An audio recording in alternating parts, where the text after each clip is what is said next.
Вчера посолила рыбку второй раз в жизни. И вот сейчас буду снимать пробу. Немножечко волнуюсь. Рыбка называется Kingfish. Но это как скумбрия переросток. По идее должна получиться вкусной. До этого примерно год назад не могу это левой рукой. Ладно, потом. Значит, примерно год назад я солила тоже Kingfish, но другим способом. Сухая засолка у меня была. И мне не понравилось. Я даже не все смогла съесть. А вот сейчас по другому рецепту нашла в интернете и надеюсь, что получится вкусно, но еще не пробовала. Так, ну, как говорится, ни пуха, ни пера. Я всего 2 кусочка засолила, чтобы в случае чего не было жалко выбрасывать. Так, я прямо руками беру. Слушайте, классно. Очень классно получилось. У меня теперь на Новый год будет селедка под шубой. Ну, я реально без шуток говорю. Очень вкусно. Все, ладно, выключаюсь, буду кушать. Всем привет, друзья! С вами Наташа и канал «Замуж в Индию». Сейчас хочу, чтобы Парам меня показал в полный рост. Я купила себе новую сумку. Парам, take mic, покажи меня в полный рост. Да, красиво. Very good look. Парам тоже сегодня, посмотрите, какой красивый, нарядный. И Артур. Поздоровайтесь. Привет. Привет. В том магазинчике у нас в Матеране, где я Нихе на день рождения выбрала сумку, на следующий день я пришла и выбрала сумку для себя. Знаете, мне как-то так обидно стало, когда я выбирала Нихе сумку. Почему я тоже женщина, я тоже хочу выглядеть красиво, стильно. Почему я всегда для себя выбираю только практичный вариант. Ну, вы знаете, да, чтобы удобно было доставать и обратно складывать все для съемки, камеру, микрофона. Ну, вот решила в этот раз все-таки выбирать то, что мне нравится, именно по душе, то, что красиво. Ну да, она не очень удобная. Ну, как бы сегодня мы ее и проверим в деле. Мы по дороге встретили Самира, нашего помощника. Good morning. У нас сегодня забронировали все номера. Мы уезжаем в город по делам. В первую очередь нам нужно купить струны на гитару. Это крайне необходимо. И еще кое-что более интересное. Обо всем вы узнаете чуть позже. Dono do room or I can join. То one room empty, то only 3 rooms booked. Только 3 номера, получается, у нас забронировали, хотя хотели 4. Я показывала вам наши номера, они не очень большие, 1 двуспальная кровать, ну и how many people possible put in our room, сколько людей может поместиться в наших номерах. 2 plus 1, 2 plus 2. Это имеется в виду Мама, семья, папа, мама, детей. папа, 1 ребенок или 2 детей. Потому что в Индии нормально это, когда спят на одной кровати с детьми, родители. Вот. Но иногда, but sometime, они хотят сэкономить деньги. They go put 4 rooms booking after they say no. Ага. Only 3 rooms. Что хотели, изначально договаривались, что они бронируют 4 номера, а потом решили сэкономить и, мол, решили потесниться. Там в одном номере будет, ну, там не только дети, а будут несколько взрослых, допустим, 3 или 4 взрослых. И в таких случаях мы даем еще матрас дополнительно. И они спят на полу, взрослые. Вот, ну, это тоже в порядке вещей, так скажем, в Индии. Вот, Парам, окей, what I want to ask, my dear, how is fish? Это, получается, я вчера снимала, да, вот сегодня все нормально, живот не болел, все прошло ночь. Да, вот, представляете, Параму понравилось. Ну как, ему понравилось, но он добавку не попросил. Он сделал так, вот. А я думала, что ему не понравится, я даже не снимала на видео, вот как-то, ну, еще они, получается, мои мальчики припозднились на обед, и поэтому я на видео их реакцию не снимала, а потом пожалела, потому что Артур, как, я сделала еще, знаете, ну, действительно, вот, это Kingfish, по идее, как скумбрия, ну, по вкусу на селедку, очень сильно похоже, как селедка, я буду называть селедкой. Так вот, и я иногда у себя на родине делала такие вот бутерброды, хлеб с маслом и сверху селедка. И посыпала, да, еще лучком маринованным. И вот я такой бутерброд опять сделала, дала Артуру попробовать. Ему так понравилось, он съел 1, потом еще 1 попросил. Я ему сделала, он такой открывает, я еще как бы завернула вот так. Говорит, а почему так мало рыбы? Добавь еще туда рыбы. В общем, мы за раз все это с Артуром съели. Ну, Парам совсем чуть-чуть. Я его, честно говоря, и не уговаривала. Он не просил. Как говорится, нам больше досталось. Вот, ну, так что скажи свое мнение. Очень вкусно. Очень вкусно. Вот, и сейчас, да, я сейчас, нет, я рецепт, в принципе, удачный, который я нашла в интернете, он сейчас я кое-что все-таки хочу у вас, зрители, спросить.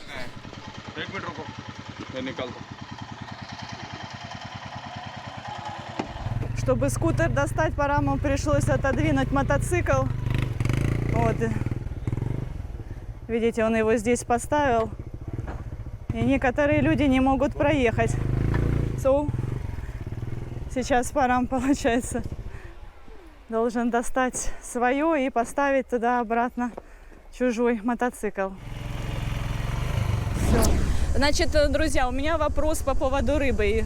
Адресую я свой вопрос именно к тем людям, тем зрителям, которые живут на побережье и у себя дома маринуют или солят рыбу свежепойманную, которая не подвергалась заморозке. Так вот, поделитесь, пожалуйста, рецептом таким, который на 100% уничтожает всех потенциальных паразитов в этой рыбе. Ну, для меня это очень важно. Я думаю, что для всех, конечно, это важно. Я имела опыт засолки красной рыбы у себя в Харькове, но у нас, так как это город неприбрежный, у нас рыба замороженная, ну, я так понимаю, что во время заморозки все эти паразиты умерщвляются во время такой специальной заморозки. Как вы засаливаете? Замораживаете предварительно или можно обойтись без этого?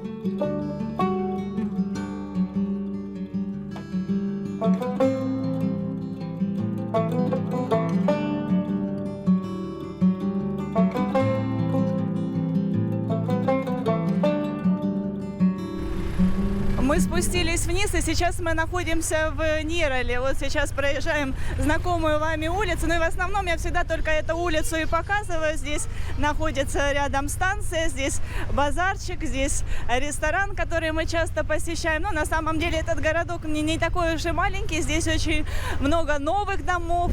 И вот в одном из новостроев Бавин, наш друг, с которым, кстати, мы сегодня увидимся.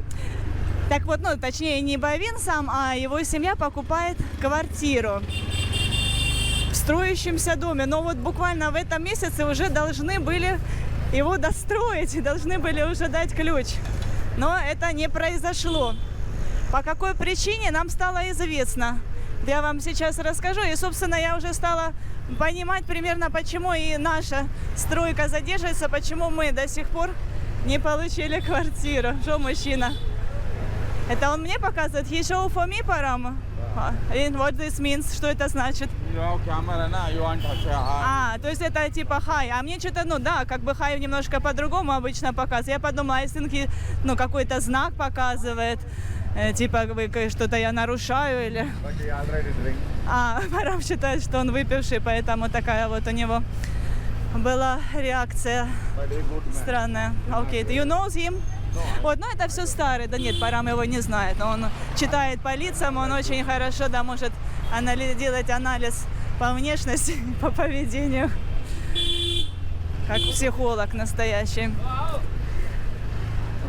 Это мы сейчас находимся на станции, ждем свою электричку, и вот посмотрите, сколько висит рекламных плакатов, квартиры продается, это все в Нероле. Вот я не понимаю, зачем они так рядом их разместили.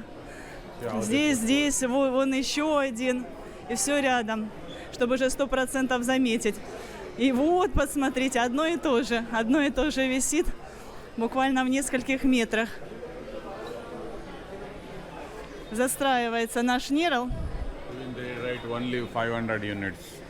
Так, вот наша электричка подъехала. Парам не любит, когда я снимаю в этот момент видео. Я хочу показать просто, насколько это все происходит. Вот, смотрите, Парам пытается, вот мужчина запрыгивает.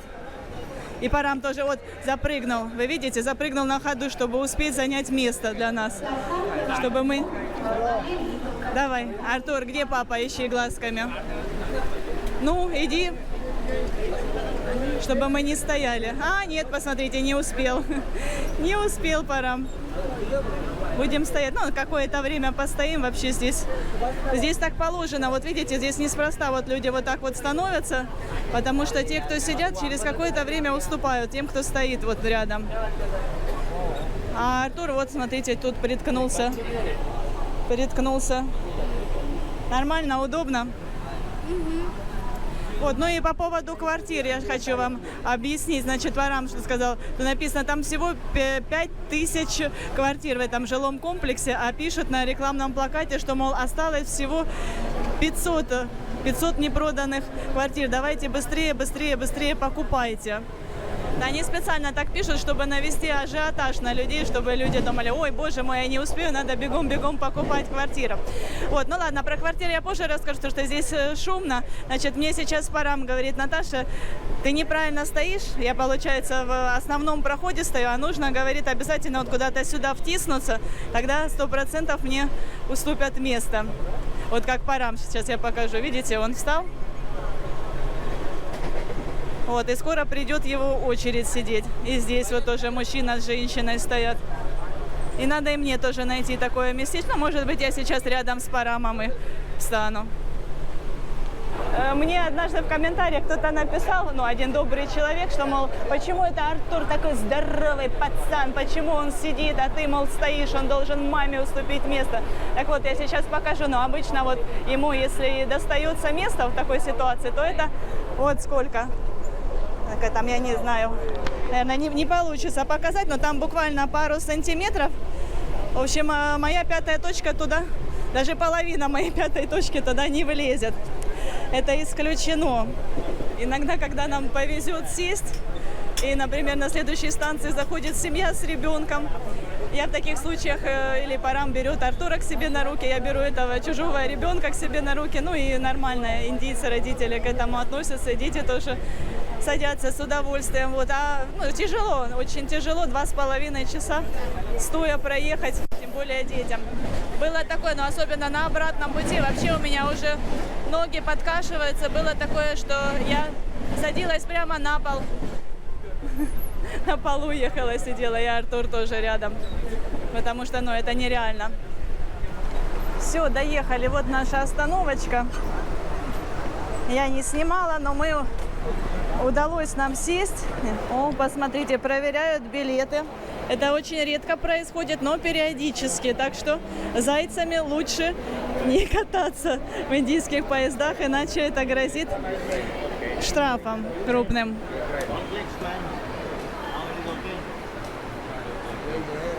Вот, доехали, все прекрасно. Нам даже, слава богу, удалось посидеть всем, и мне, и Параму. Примерно полпути мы сидели в комфортных условиях.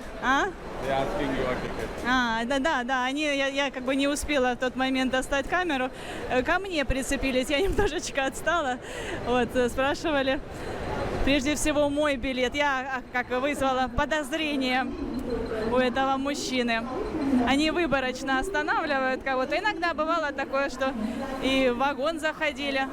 Ну, достаточно редко.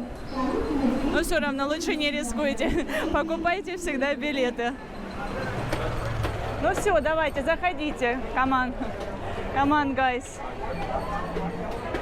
Магазин, где продаются инструменты и все необходимое для гитары. Нам нужно купить срочно струны. Значит, друзья, рассказываю, что у нас произошло. У Артура порвалась струна на гитаре, когда он настраивал ее. Ну и мы до этого покупали набор струн. Но, знаете, вообще по правилам нужно менять все струны, если порвалась одна, так как они разные. Ну, а у нас даже очень разные, разного калибра оказались наборы. Это я потом уже посмотрела. Я как-то, знаете, этого внимания не принимала. Артур тоже. Нам никто не объяснил. Это потом я уже в интернете почитала все это. Струны разного калибра, соответственно, разного натяжения. И мы, получается, одну струну поменяли. И это, ну, как бы привело к тому, что у него там и другая порвалась струна. И даже вот образовалась трещина, когда он пытался настроить. И он как бы перестарался.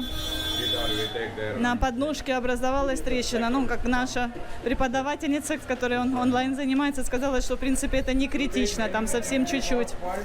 Артур, тебе не надо много. Ты сейчас будешь... Я сейчас еще купила нейлоновые струны, чтобы он поучился без медиатора играть. Потому что на металлических сложно, у него пальцы болят, поэтому он с медиаторами. Артур, так что не набирай медиаторов. Вот эту вот штуку ты еще купил. Как она называется? Покажи, что это такое. Я не запомнила, как это называется. А как? Вот видите, Артур лучше меня разбирается. Но он все-таки ошибку допустил. Ну ничего, поменяем. Вот сразу уже берем с запасом эти струны. Я уже как бы понимаю, говорю, самого меньшего калибра. То есть мы и такие купили, и нейлоновые, и металлические. Посмотрим, как пойдет. Что на нейлоновых у него еще играть опыта не было. Все, ладно, я пока выключаюсь, потому что что-то я еще хотела спросить. А когда снимаю видео, забываю. А вот и Бавин. Бавин, say hi. Поздоровайся с нашими зрителями. Господи, здесь так шумно. Я думаю, где же? В поезде я не могла вам рассказать. Думала, потом по дороге вам расскажу про квартиры. А сейчас тоже шумно. Будете опять писать, почему, Наташа, ты кричишь. Знаете, такое вот ощущение, если я сейчас буду тихо говорить, то я не буду слышать себя. Ну и, соответственно, мне кажется, что и вы меня не услышите. Вот сейчас я вам уберу от себя микрофон и дам послушать. Вот. Насколько здесь шумно. Мы приехали в Даткапур и сейчас едем в молл. И там я уже буду снимать видео, скорее всего, на телефон, потому что на камеру не разрешаю в торговых центрах снимать видео. Не знаю почему. У Бавина брата есть жена, есть ребенок. Я вам их много раз показывала, он в самолет полетел. Так вот, этой жене не нравится жить в Матаране. Она хочет как можно быстрее переехать в город. Видите ли, в деревне ей скучно жить. Но я, честно говоря, не понимаю, как она планирует развлекаться в Нерале. Это вам не Мумбаи, там особо таких прям развлечений нет. Вот, посмотрите, Хиджа подходит сейчас к рикшам, бросит денег, благословляет. Вот это вот, видите, прям позирует. Ей понравилось, что я снимаю ее на видео. А в прошлом одном из своих выпусков я показывала Хиджу, которая отказалась сниматься, прикрывала лицо. Вот, так, значит, продолжаю вам рассказ. Значит, невестка очень хочет переехать в эту новую квартиру. И вот они спрашивали, когда же квартира будет готова. И ответили, что, мол, через месяц, через 2 максимум. А Парам очень хорошо знаком с одним из застройщиков. И всего три человека. Один из них, мы опять пересели в рикшу. Оказывается, у предыдущей рикши был другой маршрут. Я еще, кстати, на видео не снимала. После вот того, как мы купили все необходимое для Артуркиной гитары, мы еще прыгнули в электричку и несколько остановочек проехали. У нас получается, что больше времени уходит на дорогу, чем на сами развлечения, когда мы приезжаем в город. Так вот, один из застройщиков Парама, знакомый хороший, он работает также дистрибьютором, поставляет товары в Матаран, ну, такие как там рис, мука. И Парам раньше у него делал закупочки в предыдущий отель в Мадумалте. И Парам его вот встретил на днях и говорит, мол, ну что, когда будет готово это жилье? Он еще предлагал раньше, чтобы и мы тоже купили у него квартиру в этом доме. Так вот, он сказал, что жилье будет готово не раньше, чем через год. Через год, видите, Бавину он лапшу на уши, получается, вешает через месяц, через 2 максимум. А на самом деле говорит, что не раньше, чем через год. Так, мы уже приехали. Позади меня находится тот самый молл, в котором мы сегодня будем развлекаться. Я сейчас увидела себя в объективе камеры и поняла, что меня нужно срочно приводить в порядок. Очень какая-то я лохматая, некрасивая, а там все такие нарядные, модные.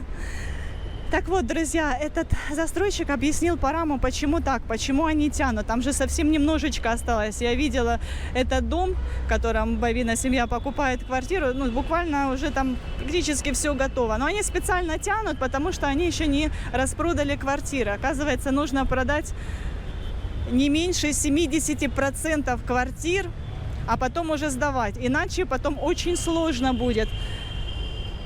Покупатели активнее покупают квартиры именно вот таких вот строящихся жилых комплексов. Ну, наверное, потому что считают, ну, это не то, что считают, а действительно так дешевле, но им хочется, знаете, все как бы, чтобы было свеженькое, красивое, а потом уже сложно будет продать. Ну, и я так понимаю, что такая же история и с нашим жилым комплексом. Скорее всего, тоже они специально тянут. Хотя нам, вот последний раз, когда мы были, я специально спросила, говорю, сколько вы уже квартир продали? Они говорят, уже 70%. Ну, скорее всего, они врут, я так думаю. Тем более, знаете, когда этот проект был основан, это было до пандемии. До пандемии это было совсем другое время. Тогда они действительно много продали квартир, но потом, видимо, у них это застыло. Потому что в основном все покупатели это не так, как мы, как хотим переехать туда жить, а в основном это люди, которые покупают для себя второй дом или для бизнеса, для того, чтобы сдавать и зарабатывать на этом деньги, выгодно вложить деньги. Вот. Ну а после пандемии Гоа уже стала не таким востребованным направлением. Не только иностранные туристы, ну, можете даже в интернете почитать. Ну и так вообще видно, мы часто периодически приезжаем в Гоа, видно, что намного меньше стало людей. И индийцы тоже открыли для себя новые места отдыха, направляются за границу, там на Мальдивы, Таиланд, Вьетнам. Вот. А в Гоа намного меньше стало приезжать людей, ну и, соответственно, люди как бы перестали вкладывать туда деньги. Ну и поэтому плохо покупаются квартиры в нашем жилом комплексе. Так, ребята, вы уже заскучали пока? Я просто сейчас хочу снять видео, потому что там уже внутри не получится. What you make? You making me? Парам. Там уже не получится снимать на камеру. Там уже будет другая история, другая тема. Подписывайтесь на наш канал, впереди вас ждет еще много всего интересного.